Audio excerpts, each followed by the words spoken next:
The room fell silent. Journalists held their breath. Then came the words that would shake the Middle East, and perhaps the world. The United Nations concludes that Israel's actions in Gaza amount to genocide. It was not the first time Israel faced international criticism. But this was different. This was the UN accusing a state of committing the gravest crime under international law. Instantly, reactions erupted across the globe. Some celebrated what they called long overdue justice. Others denounced it as a political attack on Israel's right to self-defense. But no matter where people stood, one fact was undeniable. The UN's judgment had changed the game forever. To understand how the world reached this point, we must return to the battered streets of Gaza. In recent months, Israeli airstrikes have reduced entire neighborhoods to rubble. Apartment blocks, schools, and even hospitals have been hit. Drone footage reveals a landscape of destruction, smoke rising from what were once busy markets, playgrounds, and homes. International humanitarian groups report staggering numbers. Thousands dead, many of them women and children, tens of thousands injured, entire families wiped out in seconds. The scale of the devastation has drawn comparisons to some of the darkest chapters of modern warfare. Israeli officials insist their military operations target Hamas militants embedded in civilian areas. They point to rocket attacks from Gaza into Israeli towns as justification for airstrikes and blockades. But for human rights organizations, the sheer scale of civilian suffering tells a different story. A story of disproportionate force, collective punishment, and deliberate destruction of essential infrastructure like water, power, and medical facilities. The phrase, "never again," once associated with the Holocaust, echoes painfully through debates. Could the world be witnessing acts that meet the legal definition of genocide? The United Nations launched a special commission of inquiry months ago. It included legal scholars, human rights experts, military analysts, and investigators on the ground. They examined satellite imagery, interviewed survivors, reviewed military orders, and analyzed casualty patterns. Their conclusion shocked even seasoned diplomats. Israel's actions in Gaza amount to genocide under the 1948 Genocide Convention. The report cites multiple factors: intent to destroy, at least in part, a national or ethnic group; targeted attacks on civilians and infrastructure essential for survival; blockades preventing food, water, and medicine from reaching the population; statements by some Israeli officials allegedly expressing genocidal intent. The commission stops short of accusing every Israeli leader or soldier individually, but holds the state of Israel collectively responsible for policies leading to mass civilian suffering. For many Palestinians, the verdict is vindication after decades of displacement, occupation, and failed peace talks. In refugee camps across the Middle East, people cheer, wave flags, and demand international action.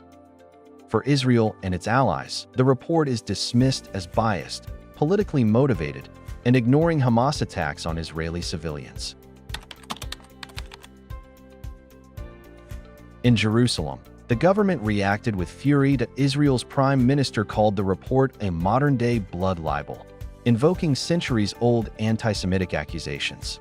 Officials insisted Israel had the right to defend itself against Hamas rocket fire and cross-border attacks. The military released videos showing Hamas fighters operating from crowded neighborhoods, arguing civilian deaths were tragic but unavoidable. Inside Israel, the verdict sparked political turmoil. Opposition parties blamed the government for isolating the country diplomatically. Others accused the UN of hypocrisy for ignoring atrocities in Syria, Yemen, and beyond. Internationally, the United States stood firmly behind Israel. Washington rejected the genocide finding as legally and factually baseless, vowing to block sanctions at the UN Security Council, but Europe was split. Protests erupted across London, Paris, and Berlin. Lawmakers debated arms embargoes and trade suspensions. For the first time in decades, Israel faced the real threat of diplomatic isolation.